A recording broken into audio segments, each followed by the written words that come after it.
यीशु सहाय नमस्कार। आप सबों को होप चैनल हिंदी में स्वागत करता हूं।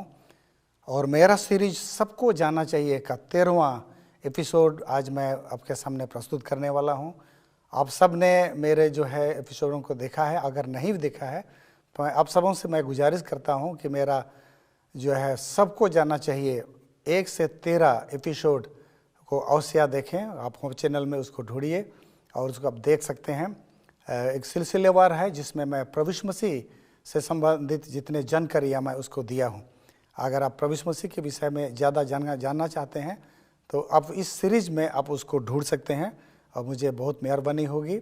और इसमें जो हमारे जो क्वेश्चन का जो डिस्क्रिप्शन है उसमें आप लिख सकते हैं ताकि आपको होप चैनल की ओर से उसका आपको जवाब दिया जा सके। तो आइए, आज जो है मेरा ये 13वां एपिसोड है। इस सबको जानना चाहिए इस श्रृंखला का, और ये आखिरी जो है प्रस्तुति है। और इसका जो है मैंने शीर्षक रखा है प्रभु यीशु मसीह इस पृथ्वी का राजा होगा। प्रभु यीशु मसीह से बहुत सारी बातें हम सीखते आए हैं शुरू से, और आज का एपिसोड का हमारा शीर्षक है प्रभु यीशु मसीह इस जगत का राजा होगा। आइए हम दुआ करते हैं। स्वर्गीय प्रभु, हम तेरा धन्यवाद करते हैं कि हमें पूरे 1 से 13वें एपिसोड तक हमें जो है शूट करने के लिए हमें मदद किया है। और इन सारी बातों को हमने तेरा अनुग्रह से प्रभु इस होप चैनल के माध्यम से यहाँ रखा है। प्रभु, मैं इन सारे बातों को तेरे हाथ में समर्पित करता हूँ। प्रभु, जैसे मैं इसको कहता हूँ तो मेरे साथ हो, आत्मा से अगुवाई कर, और जितने लोग देखते सुनते हैं तो उनके साथ भी हो, ताकि इस चैनल के द्वारा से दी जाने वाले सारी जानकारियाँ प्राप्त करके प्रभु बहुत सारे परिवार आशीषित हो सके। हमारे पापों को क्षमा कर और इन सारे बातों को सुनाने और सुनने में तेरा आत्मा के द्वारा हमें अगुवाई कर। छोटे बिनती यीशु के नाम से मांगते हैं, सुन और ज्ञान कर, आमीन। जब प्रभु यीशु मसीह के विषय में हम लोग बातें करते हैं तो इस पृथ्वी पर आया था प्रभु यीशु मसीह, मारा गया, जी उठा और स्वर्ग पर चला गया। और प्रभु यीशु मसीह के विषय में हमने ये भी देखा कि प्रभु यीशु मसीह इस पृथ्वी पर आने वाला है। हमने ये भी देखा प्रभु यीशु मसीह इस पृथ्वी पर किस तरह से आने वाला है। लेकिन आज हमारा जो है विशेष जो है शिक्षा है कि प्रभु यीशु मसीह इस पृथ्वी पर अपना राज स्थापित करने वाला है। मत्ती का किताब अगर हम लोग देखेंगे, मत्ती का किताब 4 अध्याय और 17 पद में हम लोग पाते हैं, जब प्रभु यीशु मसीह ने अपना मुंह खोला तो किस तरह से प्रचार करना उसने शुरू किया। उस समय इसे यीशु ने प्रचार करना और यह कहना आरंभ किया कि मन फिराओ, क्योंकि स्वर्ग का राज निकट आ गया है। प्रभु यीशु मसीह ने प्रचार करना शुरू किया तो उसने प्रचार किया कि मन फिराओ, क्योंकि स्वर्ग का राज, परमेश्वर का राज, यीशु मसीह का राज निकट आ गया है। और इस बात को उसने प्रचार करना आरंभ किया। अगर हम लोग देखेंगे तो प्रभु यीशु मसीह अपने पूरे जीवन काल में स्वर्ग राज निकट आ गया है, स्वर्ग राज आने वाला है, स्वर्ग राज के विषय में बहुत सारे शिक्षाएं दी। और अपने सारे प्रवचनों में प्रभु यीशु मसीह ने स्वर्ग राज के निकट होने की घोषणा उसने किया है। तो इस पृथ्वी पर जो है प्रभु यीशु मसीह का राज, यानी एक शांति का राज, जहाँ पर जब बिना किसी भ्रष्टाचार का कोई अपराध नहीं, जहाँ पर कोई मृत्यु नहीं होगी, जहाँ पर कोई दुख नहीं होगा, कोई तकलीफ नहीं होगी और किसी भी तरह का कोई अफसोस नहीं होगा, उस तरह का राज इस पृथ्वी पर स्थापित होने वाला है। इस पृथ्वी पर एक सुंदर समय आने वाला है, एक अच्छा समय आने वाला है, और इसका स्थापना प्रभु यीशु मसीह करेगा। इस बात का प्रभु यीशु मसीह जो है हमें प्रतिज्ञा करता है। तो आज इस पृथ्वी पर जो है क्यों उसका राज नहीं है? जब हम कहते हैं कि प्रभु यीशु मसीह का राज आने वाला है, उसका मतलब हम भविष्य में बात कर रहे हैं। प्रभु यीशु मसीह का राज आने वाला है, उसका मतलब आपकी जो राज जो है क्यों अभी उसका राज नहीं है? आज हम लोग जो है मेरे जो आप लोग जो पुराने एक एपिसोड में आप सभी ने देखा होगा, जिसमें मैं आप लोगों को बता रहा था कि प्रभु यीशु मसीह जो है इस पृथ्वी का सृष्टि करता है। प्रभु यीशु मसीह जब इस पृथ्वी का सृष्टि करता है तो जाहिर सी बात है कि प्रभु यीशु मसीह इस पृथ्वी का मालिक है। लेकिन आज अगर इस पृथ्वी का मालिक नहीं है और प्रभु यीशु मसीह का राज भविष्य में आने वाला है, तो इस बीच में क्या हो गया? क्या हो गया कि आज इस पृथ्वी पर प्रभु यीशु मसीह का राज नहीं है? इस पृथ्वी पर आज यीशु मसीह का राज नहीं है। इस पृथ्वी पर आज जो है शैतान यानी दुष्ट का राज है, परमेश्वर का जो विरोधी है, जिसको कि बाइबल लूसीफर कहता है, साधारण भाषा में उसको हम शैतान कहते हैं। आज इस पृथ्वी पर जो है शैतान का साम्राज्य यहाँ पर चला हुआ है, शैतान यहाँ पर राज करता है। इस बात को जो है बाइबल भी इसको स्वीकार करता है। मैं आप लोगों को पढ़ करके सुनाना चाहता हूँ यूहन्ना का पुस्तक उसका 12 अध्याय और उसका 31 पद को आप लोगों को पढ़ के सुना रहा हूँ। लिखा है, अब इस संसार का न्याय होता है, अब इस संसार का सरदार निकाल दिया जाएगा। हिंदी में यहाँ पर बोलता है इस संसार का सरदार निकाल दिया जाएगा, लेकिन इंग्लिश में बहुत अच्छी बोलता है the ruler of this earth will cast out बोलता है। इस संसार का जो शासक उसको निकाल दिया जाएगा। यानी प्रभु यीशु मसीह सीधे तौर से इशारा कर रहा है कि इस पृथ्वी का सरदार, इस पृथ्वी का रूलर, इस पृथ्वी का शासक जो है शैतान है। प्रभु यीशु मसीह अपने ही शब्दों में इस बात को स्पष्ट तौर से इसको स्वीकार कर रहा है कि अभी इस पृथ्वी का शासक जो है शैतान है, इसको स्वीकार कर रहे हैं। और उसी में हम लोग पढ़ते हैं 16 का 11 में हम पढ़ेंगे, यूहन्ना का 16 का 11, न्याय के विषय में, इसलिए कि संसार का सरदार दोषी ठहराया गया है। इस पृथ्वी का न्याय होगा, और इस पृथ्वी का न्याय होने के बाद जो अभी इस पृथ्वी का वर्तमान में जो शासक है, इस पृथ्वी पर जो रूल करता है, वो दोषी ठहराया जा चुका है। तो इस तरह से हम लोग यहाँ पर पाते हैं यूहन्ना मत्ती का किताब में उसका जो 28 और उसका जो 18 में पढ़ते हैं, आकाश और पृथ्वी का सारा अधिकार मुझे दिया जा चुका है। प्रभु यीशु मसीह को इस पृथ्वी का अधिकार दिया जा चुका है। शैतान का जो अधिकारित था, इस पृथ्वी पर जो शैतान शासन करता था, लेकिन अब प्रभु यीशु मसीह जो है इस संसार पर जो है अपना अधिकार किया है। कैसे उसका अधिकार चला गया, थोड़ा सा मैं इस बात को आप लोगों को मैं समझाना चाहता हूँ। उत्पत्ति का पुस्तक जो है, उत्पत्ति का पुस्तक उसका 1 अध्याय और 1 अध्याय में और उसका 28 पद में हम लोग पाते हैं, परमेश्वर ने इस पृथ्वी को बनाया और सब चीज़ को बनाया, 6 दिन तक बनाया, और सबको परमेश्वर ने कहा अच्छा है। पेड़ पौधे, जीव जंतु, समुद्र के जो जीव जंतु और इस पृथ्वी पर रेंगने वाले और आसमान पर उड़ने वाले सारे जीव जंतुओं को बनाने के पश्चात लास्ट में, अंत में मनुष्य को बनाया। और 28 पद में यहाँ पर परमेश्वर जो है मनुष्य को कहता है, और परमेश्वर ने उनको आशीष दी, यानी मनुष्यों को आशीष दी, और उनसे कहा फूलो फलो, पृथ्वी भर में भर जाओ और उसको अपने वश में कर लो, और समुद्र की मछलियों तथा आकाश के पक्षियों और पृथ्वी पर रेंगने वाले सब जंतुओं पर अधिकार रखो। परमेश्वर ने इस संसार की सृष्टि तो की, इस संसार को बनाया, लेकिन इस संसार में अपने स्वरूप में एक इंसान को मिट्टी से बनाया, जिसका नाम परमेश्वर ने आदम रखा और उसकी पत्नी का नाम उसने हवा रखा। और ये 2 इंसान इस पृथ्वी पर प्रारंभिक इंसान जो थे, जो से सबसे पहला इंसान के रूप में हम इनको जानते हैं, जिन्हें परमेश्वर ने मिट्टी से बनाया और इस पृथ्वी पर उनको रखा। और सिर्फ रखा ही नहीं, इस पृथ्वी का सारा अधिकार उनके हाथ में सौंप दिया, शायद उनके हाथ में सौंप दिया, फूलो फलो और हर चीज़ को अपने अधिकार में कर लो। जीव जंतु, पेड़ पौधे और जितने भी चीज़ें हैं उनको परमेश्वर ने अधिकार दिया। अब सीधे शब्द में मैं कहूँगा, परमेश्वर ने उसको एक भंडारी, एक केयर टेकर, देखभाल करने वाला परमेश्वर उसको नियुक्त किया, एक शासक के जैसा नियुक्त किया। परमेश्वर इस पृथ्वी का स्वामी है, लेकिन इस पृथ्वी को संचालन करने के लिए, देखभाल करने के लिए परमेश्वर ने मनुष्य को इस पृथ्वी पर रखा। एक पदस्थल और पढ़ता हूँ इसको पुष्टि करने के लिए, यहाँ पर जो है मैं आपको 2 का 15 को पढ़ूंगा। तब यहोवा परमेश्वर ने आदम को लेकर के आदम की बटीका में रख दिया कि वह उसमें काम करे और उसकी रक्षा करे। तो आदम को इस पृथ्वी पर रखा गया था ताकि आदम जो है इस पृथ्वी पर काम करे, इसमें मेहनत करे और उसकी रक्षा करे। जितने जीव जंतु, पशु पक्षी, पेड़ पौधे और जितने भी चीज़ जो इस पृथ्वी पर बनाया गया था, उन सब चीज़ों की रखवाली करना, देखभाल करना और उनका सुरक्षा का सुनिश्चित करना, और सब चीज़ सही तरह से हो, ठीक हो, और इसको सुनिश्चित करना ये आदम का काम था। इस चीज़ को लिए परमेश्वर ने आदम को उसको सौंपा था, और आदम जो है इस पृथ्वी का शासक था। हम कह सकते हैं इस पृथ्वी का शासक के रूप में आदम को, यानी मनुष्य को, उसको रखा गया था। लेकिन परमेश्वर जो कि एक राजा है और उसके शासन व्यवस्था है, परमेश्वर जो है एक पढ़ा लिखा परमेश्वर है, और उसके सारे संविधान और उसके सारे नियम जो हैं लिखे गए हैं, और अपने नियमों को परमेश्वर सिर्फ हमें नहीं बताता, लेकिन उन सारे नियमों को परमेश्वर खुद भी पालन करता है। और सारे उसके जो शिक्षाएं, जो प्रकृति का नियम आज कहते हैं, वो परमेश्वर का नियम है। पानी का ऊपर की ओर से नीचे बहाना, सूरज के चारों ओर पृथ्वी का घूमना, पृथ्वी का अपने धुरी पर घूमना, दिन और रात का होना, बारिश का होना, पौधे का बढ़ना, उसमें फलना, और उसका जब बीज से फिर दूसरा पौधा बनना, ये प्रकृति का नियम है। और इन सारे नियमों को परमेश्वर ने निर्धारित किया है, और परमेश्वर के निर्धारित किए हुए नियम से जो है सारी चीज़ें चलती है, और मनुष्य भी और परमेश्वर खुद भी नियम से जो है चलता है। एक नियम था परमेश्वर का, जिसको मैं आप लोगों को पढ़ के सुनाना चाहता हूँ। रोमियो का किताब उसका 6 अध्याय उसका 16 पद में लिखा है, क्या तुम नहीं जानते कि जिसकी आज्ञा मानने के लिए तुम अपने आप को दासों के समान सौंप देते हो, उसी के दास हो जाते हो।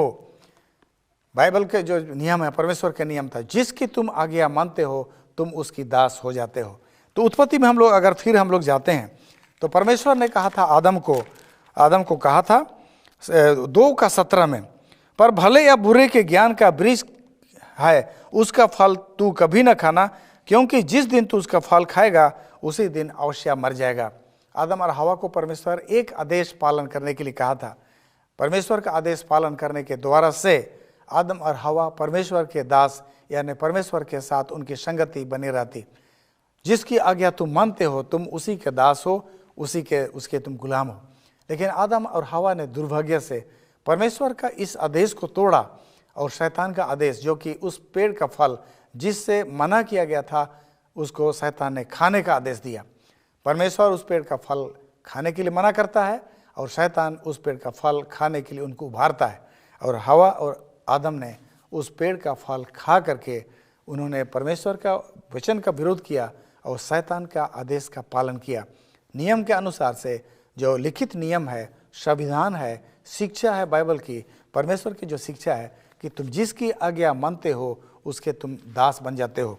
आदम और हवा इस तरह से शैतान की आदेश पालन करने के द्वारा से वो शैतान के दास बन गए और ये पृथ्वी भी शैतान का गुलाम बन गया। आज यह पृथ्वी पर इसीलिए शैतान यहाँ पर शासन करता है। जब प्रभु यीशु मसीह इस पृथ्वी पर आया, शैतान ने प्रभु यीशु मसीह को परीक्षा किया। उसके पास 3 परीक्षा लेकर के आया और 3 परीक्षा के द्वारा से प्रभु यीशु मसीह को शैतान परखना चाहा। और जब उसे परख रहा था तो एक बड़ी जो है पत्ते की बात शैतान यहाँ पर कहता है। मैं आप सबों को पढ़ के सुनाना चाहता हूँ। लूका का किताब उसका 4 अध्याय 6 पद में, और उसने कहा, मैं यह सब अधिकार और इसका वैभव तुझे दूंगा, क्योंकि वह मुझे सौंपा गया है और जिससे चाहता हूँ उसी को दे देता हूँ। शैतान जो है यीशु मसीह को वहाँ पर भड़काता है कि एक बार शैतान को प्रणाम करे और सारा पृथ्वी का सारा अधिकार यीशु मसीह को लौटा देगा। कहता है कि मैं जिसको चाहता हूँ उसको दे देता हूँ, क्योंकि अभी मुझे सौंपा गया है। तो आप लोग, आपके सामने और मेरे सामने ये प्रश्न उठता है कि शैतान को इस पृथ्वी का अधिकार किसने सौंपा? और उसका जवाब यही है कि आदम ने उसको सौंप दिया। आदम ने शैतान का आदेश मानने के द्वारा से इस पृथ्वी का जो अधिकार उससे मिला था, जो कुर्सी उससे मिला था, जो शासन करने का आदेश उससे मिला था, उसको गिरवी रख दिया शैतान के हाथ में। और इस तरह से आज पृथ्वी का शासक जो है शैतान बना हुआ है। और प्रभु यीशु मसीह भी अपने ही शब्दों में, जैसा कि मैं पहले आप लोगों को पढ़ के सुनाया, यूहन्ना 12:31 और 16:11 में, जहाँ पर प्रभु यीशु मसीह इस बात को स्वीकार करता है कि इस पृथ्वी का शासक जो है शैतान है, लेकिन जल्दी ही शैतान को इस पृथ्वी से उसको निकाल दिया जाएगा। आज इस पृथ्वी पर भ्रष्टाचार है। क्यों भ्रष्टाचार है? क्योंकि इस संसार का शासक ही भ्रष्ट है, शैतान है। आज इस संसार पर मारकाट है, लड़ाइयाँ है, पाप है, बुराई है। क्यों? क्योंकि उसका मालिक, हमारा मालिक ही वैसा है। जैसा जो है शासक होगा, जैसा जो प्रशासक होगा, वैसे उसके प्रजा होंगे। आज हम जो है शैतान के प्रजा बन चुके हैं। हमारा शासक, इस पृथ्वी का राजा जो है शैतान बन बैठा हुआ है। छीन लिया है परमेश्वर से, आदम से छीन लिया है और उस कुर्सी पर आज शैतान बैठा हुआ है। आज हमारे मनों में प्रश्न उठते होंगे कि इस पृथ्वी पर इतने बुराइयां क्यों हैं, भ्रष्टाचार क्यों है, पाप क्यों है, इतनी हत्याएं क्यों हैं, इतना दुख क्यों है, बीमारियां क्यों है? और सबका इसका जवाब है क्योंकि इसका बगडोर जो है ऐसे व्यक्ति के हाथ पर है जो कि यही चाहता है, लोगों का बुराई देखना चाहता है, लोगों को मरते हुए देखना चाहता है, लोगों को तड़पते हुए देखना चाहता है, लोगों को जो है कलपते हुए देखना चाहता है। ऐसे व्यक्ति के हाथ में इस पृथ्वी का बगडोर है। और प्रभु यीशु मसीह, इसीलिए प्रभु यीशु मसीह को इस पृथ्वी पर आना पड़ा, अवतार लेना पड़ा और इस पृथ्वी पर जो है उस मृत्यु को, उसको हराने के लिए प्रभु यीशु मसीह को आना पड़ा। इस पृथ्वी पर आते हुए प्रभु यीशु मसीह ने कोई पाप नहीं किया और बिना पाप का प्रभु यीशु मसीह मर गया और मर करके जो उसको कब्र में डाल दी गई, तीसरे दिन प्रभु यीशु मसीह कब्र में से जी उठा है। और जैसे कि पहले के एपिसोड में आप सभी ने देखा कि प्रभु यीशु मसीह जो है पुनः इस पृथ्वी पर आने वाला है और पुनः इस पृथ्वी पर आएगा। आपको और मुझे क्या फ़ायदा होगी? प्रभु यीशु मसीह कहता है कि मैं इस पृथ्वी पर मैं आऊँगा और इस पृथ्वी पर मैं अपना शासन जो है मैं इसमें स्थापित मैं करने वाला हूँ। तो यूहन्ना का किताब में, यूहन्ना का किताब उसका 16 अध्याय में हम लोग प्रभु यीशु मसीह का एक आश्वासन की बात को हम लोग पढ़ते हैं। 16 अध्याय और उसका 33 को आप लोगों के लिए मैं पढ़ के सुना रहा हूँ। लिखा है, मैंने ये बातें तुमसे कही है कि तुम्हें मुझ में शांति मिले। हमें तो शांति तो चाहिए, क्योंकि इस पृथ्वी पर अशांति फैली हुई है, सब तरफ अशांति है, बुराई है, पाप है। प्रभु यीशु मसीह बोलते हैं, मैं ये बातें तुम्हें इसलिए कह देता हूँ ताकि तुम्हें शांति मिले। संसार में तुम्हें क्लेश होगा, परंतु ढाढ़स बांधो, क्योंकि मैंने संसार को जीत लिया है। यह प्रभु यीशु मसीह का वचन है। संसार में तुम्हें क्लेश होगा, क्लेश होता है, धीरज धरो, ढाढ़स बांधो। आप धीरज धर के रहिए। संसार जो शैतान के वश में था, शैतान के हाथ में था, प्रभु यीशु मसीह ने शैतान को पराजित कर चुका है। प्रभु यीशु मसीह ने मृत्यु को पराजित कर लिया है। प्रभु यीशु मसीह ने पाप को पराजित कर लिया है। प्रभु यीशु मसीह ने कब्र को पराजित कर लिया है। और इस पृथ्वी पर प्रभु यीशु मसीह आने वाला है ताकि एक शांति का राज इस पृथ्वी पर जो स्थापित कर सके। और इसीलिए प्रभु यीशु मसीह कहता है, जैसे हम लोग पहले में हम लोग देखे मत्ती का किताब उसका 28 और उसका जो है 18 को आप लोगों को फिर के पढ़ के सुनाना चाहता हूँ। मत्ती 28 का 18 में कहता है, यीशु ने उनके पास आकर के कहा, स्वर्ग और पृथ्वी का सारा अधिकार मुझे दिया जा चुका है। प्रभु यीशु मसीह संसार को जीत लिया है। जब उसने मृतकों में से जी उठा, प्रभु यीशु मसीह विजय होकर के जी उठा। अब प्रभु यीशु मसीह के ऊपर में शैतान का कोई अधिकार नहीं है। प्रभु यीशु मसीह के ऊपर में मृत्यु का कोई अधिकार नहीं है।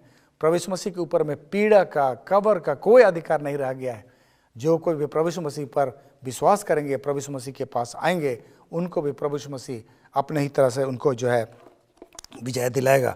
और इस तरह से प्रभु यीशु मसीह इस पृथ्वी पर आएगा और इस पृथ्वी पर आते हुए जो है अपना राज का यहाँ पर स्थापित करेगा और इस पृथ्वी पर सदा के लिए जो है उसका राज स्थापित होगी। प्रकाशित हुआ क्या और उसका जो है मैं उसका 19 प्रकाशित हुआ क्या का 19 का 16 में लिखा है, उसके वस्त्र और उसके जंग पर यह नाम लिखा था, राजाओं का राजा और प्रभुओं का प्रभु। प्रभु यीशु मसीह इस पृथ्वी पर अपना राज स्थापित करने वाला है। जब प्रभु यीशु मसीह आएगा तो उसके कपड़े पर साइन बोर्ड लिखा होगा, बैनर लिखा होगा, राजाओं का राजा, प्रभुओं का प्रभु, सनातन का राजा जो इस पृथ्वी पर है, जिसका कभी अंत नहीं होगा। 21 में आप लोग को पढ़ के सुनाना चाहता हूँ। 21 में क्या था बोलता है, 3 पद से प्रकाशित हुआ कि 21 का 3 में, फिर मैंने सिंहासन में से किसी को ऊंचे शब्द से कहते हुए सुना, देख परमेश्वर का डेरा मनुष्यों के बीच में है, वह उनके साथ डेरा करेगा, वे उसके लोग होंगे और परमेश्वर आप उनके साथ रहेगा और उनका परमेश्वर होगा। वह उनकी आंखों से सब आंसू पोंछ डालेगा और उसके बाद ना तो मृत्यु रहेगी, ना शोक, ना बिलाप, ना पीड़ा रहेगी, पहली बातें जाती रही। 5 में बोलता है, जो सिंहासन पर बैठा था उसने कहा, देख मैं सब कुछ नया कर देता हूँ। फिर उसने कहा, लिख ले, इन सारे बातों को लिख ले। प्रभु यीशु मसीह जो है कहता है, मैं सारे चीज़ों को नया कर देता हूँ। ये पृथ्वी आज दुख और पीड़ा से पीड़ित है। ये पृथ्वी आज समस्याओं से पीड़ित है, क्योंकि हम सब ने पाप किया। ये हमारे पाप का नतीजा है। हमारे पाप करने के कारण से, हमारे माता पिता, हमारे पूर्वजों के पाप करने के कारण से इस पृथ्वी का बागडोर, इसका शासन जो है शैतान के हाथ में चला गया। और यह शैतान सिर्फ और सिर्फ तबाही, सिर्फ और सिर्फ दुख, सिर्फ और सिर्फ मृत्यु इस पृथ्वी पर लाना चाहता है। लोगों को तड़पते, मरते, कलपते देखना चाहता है। लेकिन प्रभु यीशु मसीह हमें आश्वासन देता है कि मैंने संसार को जीत लिया है, मैंने शैतान को जीत लिया है, मैंने कब्र को जीत लिया है, मैंने मृत्यु को जीत लिया है, मैंने पापों को जीत लिया है, भ्रष्टाचार को जीत लिया है। प्रभु यीशु मसीह शीघ्र आएगा और इस पृथ्वी पर एक शांति का राज स्थापना होगी। और हर इस पृथ्वी पर जो है रहने वाले लोग जो है चाहेंगे कि आप इस पृथ्वी पर अपना निवास स्थान बना सके। यह पृथ्वी मनुष्यों को दी गई है, सदा रहने के लिए दी गई थी, लेकिन इस पाप के कारण से हमारे जीवन में एक विराम आ गया है। मृत्यु ने हमारे जीवन का सिलसिला को तोड़ दिया है। लेकिन प्रभु यीशु मसीह हमारे उस मृत्यु का जो सिलसिला है उसको एक इंटरवल बना दिया है। जो लोग मरते हैं, जो कब्र में हैं, थोड़े दिन के लिए कब्रों में रहेंगे, लेकिन जब प्रभु यीशु मसीह आएगा तो पुनः जी उठेंगे और पुनः जी उठ करके जो है परमेश्वर के राज में उस नए यरूशलेम पर 1000 साल के लिए उनको ले जाएगा। और प्रभु यीशु मसीह इसके बाद 1000 साल के बाद सारे धर्मियों को वापस इसी पृथ्वी पर आएगा और हमेशा हमेशा के लिए उसके राज की स्थापना इस पृथ्वी पर होगी। जहाँ मृत्यु नहीं रहेगी, जहाँ दुख नहीं रहेगा, जहाँ पर कि कोई शोक और पीड़ा और विलाप नहीं रहेगी, जहाँ पर सिर्फ और सिर्फ चैन रहेगा। तो ऐसे एक सुंदर देश की, ऐसे एक सुंदर पृथ्वी की, ऐसे एक नई पृथ्वी की परमेश्वर ने परिकल्पना की है। और इसी का शिक्षा को पाने के लिए, इन्हीं बातों को समझाने के लिए बाइबल लिखी गई है। इसलिए आप सबों से मैं निवेदन करता हूँ कि पवित्र शास्त्र बाइबल को आप लोग पढ़िए और उसको जो है जानिए। और जीवित परमेश्वर, सृष्टिकर्ता परमेश्वर, जिसका नाम यीशु मसीह है, उसने मानव जाति के लिए, उसके सुख शांति के लिए, उसके सनातन जीवन उसको देने के लिए क्या कुछ नहीं किया है, उस बातों को हम समझे। और इसी चीज़ों को समझने के लिए सबको जानना चाहिए। नमक प्रस्तुति माला मैंने किया है, 1 से 13 एपिसोड आप उसको देख सकते हैं। और यह 13वें एपिसोड है। आप जो है आप मेरा एक एपिसोड से आप जा सकते हैं और इसको आप देख सकते हैं। उसमें आप सारी बातें प्रभु यीशु मसीह के विषय में आप सीख सकते हैं। परमेश्वर आप सबों को आशीष दे, अगुवाई करे और आपके घर में सुख और शांति मिले और प्रभु यीशु मसीह को आप जान पाइए। और प्रभु यीशु मसीह जो खुशी और जो शांति और आराम और मुक्ति मनुष्य जाति को देना चाहता है, आप में से प्रत्येक को उसका जो आनंद और खुशी आपको हमेशा मिलते रहे। मैं यही कामना करता हूँ। परमेश्वर आप लोगों के साथ रहे हमेशा, आज और हमेशा तक रहे। आइए हम लोग जो है हम लोग प्रार्थना करते हैं। हे मेरे पिता, हे मेरे परमेश्वर, हम तेरा धन्यवाद करते हैं जो तूने इस पृथ्वी को सृष्टि किया। क्या ही हम दुखित हैं प्रभु कि हमारे पूर्वजों ने तेरे आदेश को तोड़ा और हम तेरे विरोधी हो गए और यह संसार शैतान के वश में चला गया, जिसने इस पृथ्वी पर तबाही, दुख और मृत्यु, संकट, पीड़ा, महामारी, अकाल और लड़ाई लेकर के आया। और आज हम अपने आँखों से प्रभु इन सारी चीज़ों को होते हुए देखते हैं। लेकिन हम धन्यवाद देते हैं प्रभु, तू मनुष्य जाति को इतना प्रेम किया कि इस जगत में तू अपने बेटा यीशु मसीह को भेजा, जिसने प्रभु अपने आप को देने के द्वारा से, अपने आप को बलिदान चढ़ाने के द्वारा से शैतान को उसने पराजित किया। अब इस पृथ्वी पर एक नई पृथ्वी, एक सुखमय पृथ्वी, एक खुशी का पृथ्वी, अनंत जीवन तक जीने वाला पृथ्वी बनाने के लिए प्रभु वो वचनबद्ध है और उसने ऐसा किया है। ऐसा करने में उन्हें सफलता मिली है। प्रभु हमें समझ दे ताकि जैसा हम तेरे पवित्र शास्त्र को पढ़ते हैं प्रभु, इन सारे बातों को समझ सके और उस बड़ी आशा और उम्मीद जो हमें दी गई है उन पर भरोसा करना सीखे और उस पर भरोसा करते हुए जीवन व्यतीत करे। जितने भी हमारे जो है श्रोतागण है सबके साथ हो, उनके घरों में आशीष दे, सबों को अपने वचन के द्वारा शांति दे। ऐसा कर कि हर कोई जो आज सुन रहे हैं प्रभु, उनको उस नए पृथ्वी पर जहाँ पर मृत्यु नहीं रहेगी, जहाँ पर कुछ दुख नहीं रहेगा, रोना नहीं रहेगा, उसमें हम सभी को उसमें निवास करने सके। हम सब कोई को तेरे हाथ में समर्पित करते हैं। इस प्रार्थना को तेरे बेटे प्रभु यीशु मसीह के नाम से मांगा, सुन और ज्ञान कर, आमीन। एक बार फिर से आप सबों को जो है होप चैनल हिंदी में के लिए मैं आपसे आग्रह करता हूं कि आप इसको जो है अगर नए हैं तो इसको सब्सक्राइब कर लें और अगर आप उसको देखते आए हैं तो दूसरों के साथ उसको बांटिए ताकि होप चैनल हिंदी सब के लिए एक आशीष का कारण बनने सके। किसी के पास कोई प्रश्न है तो जो है उसमें जो है आप जो डिस्क्राइब करने का जो जगह है, प्रश्न पूछने के लिए जो जगह है उसमें आप डाल दीजिए और आपके मनों के जो प्रश्न है उसकी जवाब आपको दी जाएगी। परमेश्वर आपके साथ हो, आपको शुभकामना मिले, यही मैं शुभकामना के साथ अपने इस सीरीज को जो मैं यहाँ समाप्त करता हूँ। परमेश्वर आपके साथ हो।